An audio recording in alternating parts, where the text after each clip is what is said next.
Good morning students. Let us start chapter 6 class 8th. This is Jody's farm. Sorry, यहाँ पे fun मैंने लिख दिया, फार्म होगा.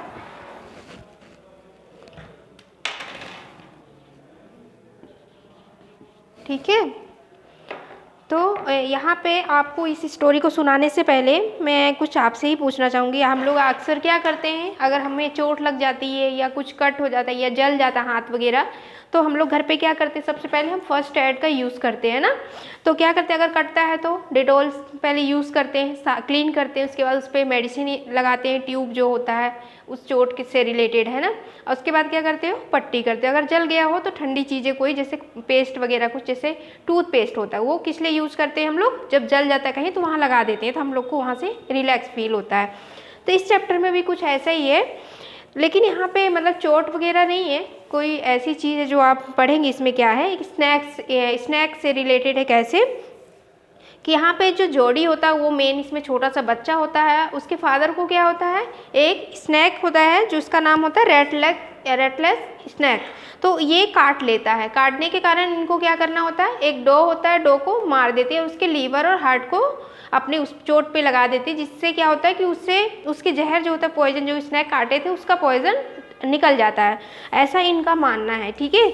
तो इसी से रिलेटेड इसमें पूरी स्टोरी है. और ये स्नैक पहले तो हम तो अक्सर जानते हैं स्नैक, लेकिन रेटलेस स्नैक कौन से होते हैं, ये अमेरिका में पाए जाते हैं, यहाँ पे नहीं मिलते हैं. और वहाँ कहते हैं कि लगभग साल में 7-8 मतलब 7-8,000 तक के करीब लोगों को काटते हैं, यानी कि बहुत ज़्यादा मात्रा में काट लेते हैं इस तरह के सांप. लेकिन उससे मरते नहीं हैं लोग इतना ज़्यादा. वहाँ 5-6 इतने ज़्यादा काटने के बाद भी 5-6 ही इतने के करीब लोग ही मरते हैं ना, यानी कि वो इतना ज़्यादा पॉइजनस नहीं होता है. तो अब हम चलते हैं स्टोरी में, देखते हैं कि क्या होता है. तो जब उस मतलब कि फॉन के डो होता है वो मर जाता है, क्योंकि उसके स्नैक्स के पॉइजन निकालने के लिए उसके फादर और इन्होंने क्या किया था, उसके लीवर निकाल लिए थे ना, और हार्ट को. तो इसके बाद जब वहाँ पे से चले आते हैं तो उसके मन में, यानी कि जोड़ी के मन में, उसके मतलब अपने फादर के तो वो ठीक हो गया, लेकिन अपने जो उस फॉन था, उसका बच्चा था छोटा सा, उससे रिलेटेड क्या उसके मन में रहता, वो रह जाती है बातें. तो उसी से रिलेटेड पूरी स्टोरी है. तो देखते हैं. Jody allow his thought to drift back to the fawn, he could not keep it out of his mind. अब ये चीज़ें, जब वो चीज़ जो वहाँ पे घटना हुई थी उस बारे में, तो वो नहीं सोचा उतना ज़्यादा. किस बारे में सोचा उसने, उसके बच्चे के बारे में, यानी कि फ़ॉन कौन है, उसका डॉग का बच्चा है. तो उस फ़ॉन के बारे में बार बार वो सोच रहा था. और क्या सोच रहा, इस चीज़ को अपने माइंड से हटा भी नहीं पा रहा, उसके मन में वही चीज़ें बार बार आ रही थी. He had held it in his dream in his arm. और उसने अपने सपने में भी देखा कि उसने उसको पकड़ रखा, अपने गोद में ले रखा अपने हाथों में. He slipped from the table and went to his father beside. फिर वो वहाँ टेबल पे बैठ के ये सोच रहा था, ड्रीम वगैरह जो उसने देखा, तो सपने में मतलब कि टेबल पे बैठा हुआ देखा था. अब वहाँ से वो उठ के कहाँ जाता है, अपने फादर के पास में, और उनके बगल में जाके बैठ जाता है. पेनी ले एट रेस्ट. पेनी कौन है, फादर है, यानी कि जोड़ी के फादर का नाम पेनी है.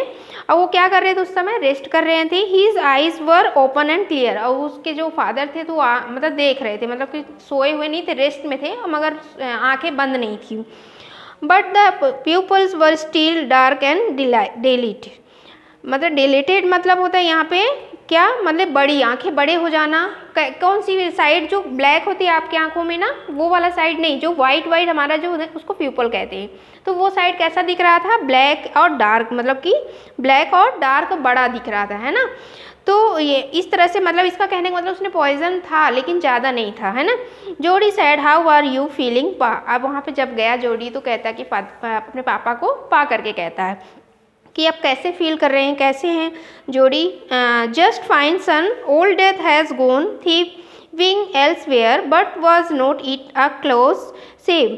अब वो कहते हैं कि मैं बिल्कुल ठीक हूँ, और जो डेड थी, मतलब कि जो उसकी जान चुराने आई थी जोड़ी के फादर के, वो अब किसी और की जान चुराने के लिए गई हुई है. और ये मतलब कि but was not it a close से, मतलब ये कहता है कि मतलब ये जरा सी चोट नहीं थी, मतलब कि हमको, मतलब बहुत ही कम हम लोग बचे उस जहर से, है ना. किसके कारण, उस जो लीवर और क्या लिए थे, हार्ट किसका, डॉग का. तो उसने मतलब उसके कारण बच गए.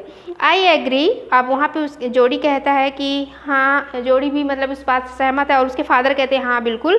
पेनी said I am proud of you boy, the way you kept your head and did you was what was needed. अब यहाँ पे पेनी कहते हैं, उनके फादर कहते हैं जोड़ी के कि तुमने जो वहाँ पे किया उसके लिए मुझे तुम पर गर्व है कि वहाँ पे तुमने वही किया जो वहाँ पे ज़रूरत थी उस समय, है ना, कि तुम बहुत समझदारी का काम किए, समझदारी दिखाया जिससे मेरी जान बच गई। पा यस सन। अब वहाँ पे वो कहता है कि पा करके नहीं, फादर को आवाज़ लगाता है और वो फिर उसके पापा कहते हैं हाँ बोलो बेटा। Pa do you recollect the doe and the fawn. अब कहते हैं कि पापा क्या तुमको याद है वो कौन, डो और उसका बच्चा। तो वो कहते हैं I can never forget them the poor dog save me that साइडन। अब कहता है कि मैं उसे कैसे भूल सकता हूँ, मैं कभी उसे नहीं भूल सकता हूँ, उसने मेरी जान बचाई है और उसी के कारण मैं मानता हूँ कि उसने मेरी पक्का हर हालत में उसी ने मेरी जान बचाई है, इस तरह से बोलता है।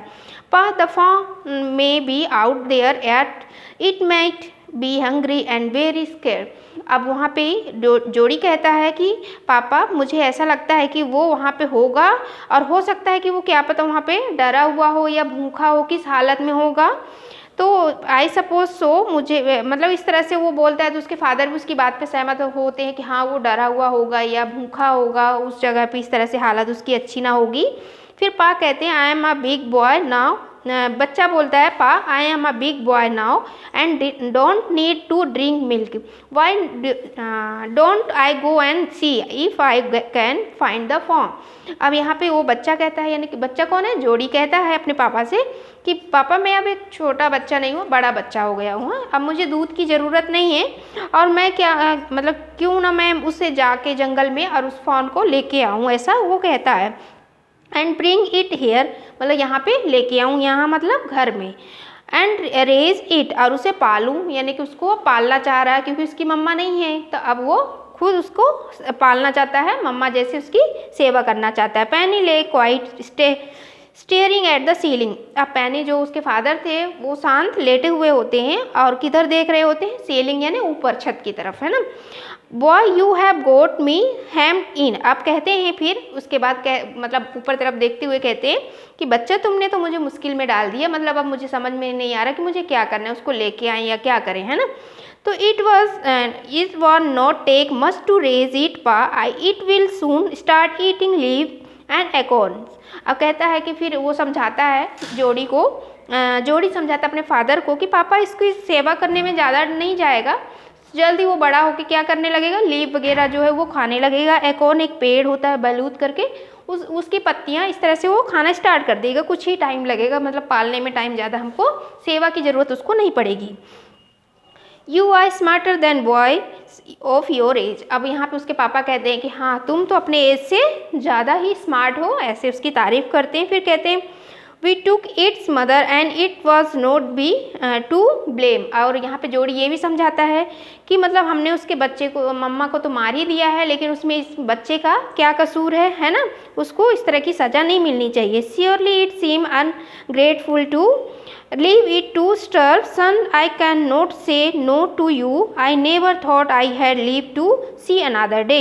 अब यहाँ पे उस जोड़ी के फादर कहते हैं कि हाँ बिल्कुल इस तरह के करना तो बिल्कुल गलत होगा, एहसान फरों में जिस तरह के एहसान कर लेना, ले लेना, फिर बोल देना कि नहीं किया, इस तरह से होगा, तो ये सब चीज़ें गलत है और मैं ये तुमको मना भी नहीं कर सकता हूँ, यानी कि ये चीज़ें इसके बारे में मैं कभी भी ये नहीं कह सकता, उसने तो मेरी आखिर में क्या किया है, जान बचाई है, और नहीं बोल सकता हूँ कि मैं उसको दूसरे दिन के लिए छोड़ सकता हूँ, ऐसा उसको समझाता है, मतलब बताता है जोड़ी को उसके फादर। अब जोड़ी कहता है कि ठीक हो गया, मतलब उसके फादर यहाँ पे अपनी सहमति एक तरह से जताते हैं। तो अब इसके जोड़ी जब उसको समझ में आता है कि पापा तो यहाँ पे मान रहे हैं, तो can I ride back with mill will and see if I can find it. अब यहाँ पे जोड़ी कहता है किसको कि हम चलेंगे किसके साथ, मिलविल के साथ। मिलविल कौन है, एक ऐसी जान पहचान के एक इंसान है, इनके परिवार का ही कोई फैमिली है, ज़्यादा परिचित में कोई होगा तो उसका नाम है मिलविल। तो उसके साथ कहते हैं कि क्या मैं इनके साथ जा सकता हूँ, इनके मतलब राइड करके, इनके घोड़ा है उस पर सवारी करके और मैं उनको लेके आऊँगा। टेल योर माँ I said you can go. तो अब यहाँ पे वो जोड़ी के फादर कहते हैं कि ठीक है, तुम अपने मम्मा से जाके ये बताओ कि मैंने तुमको कहा है जाने के लिए। He sided back to the table and set down, his mother was pouring coffee for everyone. अब वो जाता है वहाँ पे टेबल पे, बड़े शांत से बैठ जाता है, उनकी मम्मा वहाँ पे क्या कर रही होती है, कॉफ़ी बना रही होती है ना, उसमें पोट में डाल रही होती है। ही सेड माँ पा says I can go bring back the phone. अब वो कहता है माँ से कि मम्मा पापा बोले हैं कि मैं जाऊँ वहाँ से क्या लेके आऊँ, फ़ोन को वापस लेके आऊँ जंगल से। She held the coffee pot in mid air. जैसे वो आवाज़ सुनती है कि फ़ोन को लाने बोल रहे हैं, तो वो कॉफ़ी जैसे डाल रही होती है वैसे ही वो रुक जाती वहीं पे। व्हाट फ़ोन, और उसके मुँह से निकलता है व्हाट फ़ोन। तो the fawn belonging to the dog we kill, we use the dog's liver to draw out the poison and save pa. अब वो बताता है, जोड़ी यहाँ पे बताता है अपनी मम्मी से, वही वाला फ़ोन जो पापा की जान बचाई है, जिसके लीवर को जिसको हमने मारा है, जिस डॉग को, और उसके लीवर को निकाल के अपने पापा के जो पॉइजन थे उसको उसमें यूज़ किया जिससे पॉइजन निकल जाए। तो मैं उसी की बात करूँ, उसी के बच्चे की, मतलब कि वो उसकी मतलब मम्मा तो नहीं है, अब बच्चा बचा है, तो ये उसको समझाता है वहाँ पे अपनी मम्मा को। सी गैस्प्स, अब वहाँ पे वो पूरी लंबी थोड़ी सी सांस लेती है और कहती है वेल फॉर पीटी सेक, कहते हैं कि भगवान के लिए उसको मतलब मना करती है एक तरह से कि मत लाना उसको। Pa says it would be ungrateful to leave it to starve. Doc Wilson said, that's right, Mom. Nothing in the world come quite free. The boy's right and his daddy's right. अब यहाँ पे वो कहता है कि जब वो मना करती है तो कहते हैं पापा बोले हैं कि इस तरह करना बहुत गलत होगा, किसी भी इस तरह के मतलब हमारी गलतियों के कारण कोई भूखा मर जाए इस तरह से, तो ये हमारे लिए बहुत बुरा है, बहुत मतलब ठीक नहीं है, हमने गलत करना है, इस तरह होगा तो गलत करना होगा। तो वहीं पे डॉग विल्सन होते हैं, दूसरे एक और इंसान आते हैं। अब डॉग विल्सन है मतलब डॉक्टर विल्सन है ना, तो ये उनके इलाज के लिए आए हुए होते हैं, किसके, जोड़ी के फादर की। तो वो कहते हैं कि हाँ मैम बिल्कुल ये बच्चा जो है, इसके पापा जो बोल रहे हैं बिल्कुल सही बात कह रहे हैं, ये करना गलत होगा, उसको लेके आने में ही अच्छाई है। तो वो समझाता है वो डॉक्टर भी उनकी मम्मा को ही, और कहता है कि यहाँ दुनिया में कोई भी चीज़ फ्री में नहीं मिलती है ना, कोई ना कोई उसकी कीमत चुकानी होती है। फिर आगे मिलविल सेड, अब यहाँ पे मिलविल जो था वो भी कहता है he can ride back with me, I will help him find it. कहता है कि मैं उसको अपने पीठ मतलब बैग में बैठा के, राइड मतलब घोड़ा है, घोड़े पे बैठ के पीछे बैठा के इसको लेके जाऊंगा और मैं भी हेल्प करूंगी इसकी। तो she set down the pot helplessly, अब वहाँ पे उसको कुछ समझ में नहीं आता तो वहीं पे पोर्ट रख देती है और वहीं पे बड़े हेल्पलेस के साथ बैठ जाती है। Well if you will give it your milk we have got nothing else to feed it. अब वो कहती है कि ठीक है, लेकिन जो तुम दूध पीते हो वो मैं किसको, अब डॉग को फ़ोन को देना होगा। क्यों देना होगा, क्योंकि उसके पास वो तो और कुछ खा नहीं पाएगी, इसलिए तुम दूध नहीं पियोगे अब, और किसको मिलेगा, फ़ोन को मिलेगा। Millwheel said come on boy we have got to get riding. अब उसको जब परमिशन मिल गया मम्मी पापा दोनों तरफ से, अब वो फ्री हो गया, तो अब मिलविल कहता कि चलो अब हम चलते हैं कहाँ, राइडिंग पे।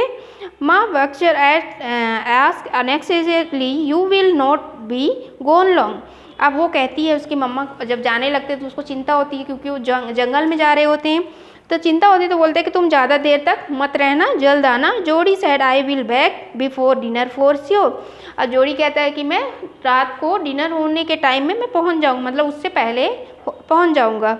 Millville mounted his horse and pulled जोड़ी अप बिहाइंड हिम। अब मिलविल जो होता है वो उसको हाथ पकड़ के खींचता है अपनी ओर, मतलब जैसे घोड़े पे बैठ जाता है, अब उसको बैठाने के लिए हाथ के सहारे उसको खींचता है और बैठा लेता है पीछे। ही सेड टू मिलविल, अब मिलविल से कहता है वो बच्चा, जोड़ी कहता है do you think the fawn's still there, क्या तुमको लगता है वहाँ पे होगा fawn. Will you help me find him, क्या तुम मेरी मदद करोगे वहाँ पे ढूंढने में। Well we shall find him if he is alive. वो कहता है कि अगर वो जिंदा होगा तो हम उसको पता कर लेंगे, यानी ढूंढ लेंगे। How you know it's a he, अब वो कहता है कि अगर हम पता भी करें, लेकिन कैसे पता करेंगे कि वो फ़ोन है, कौन है, मतलब उसकी कोई तो पहचान उसके अब तुम्हारे पापा बताए होंगे। तो जोड़ी कहता है the spots were all in a line on a doe fawn passes, the spots are every which way. कहता है कि उसके पूरे क्या था, स्पॉट था, यानी कि दाग लगे हुए थे, लाइनिंग थी, उसको कहते हैं। तो वो उससे हम पता कर लेंगे कि वो वहाँ पे है, ठीक है। वो इस तरह के, यानी कि एक तरह से ये कौन सा था, मेल डॉ था, मेल फ़ोन था, ठीक है। तो ये था आपका फर्स्ट पार्ट।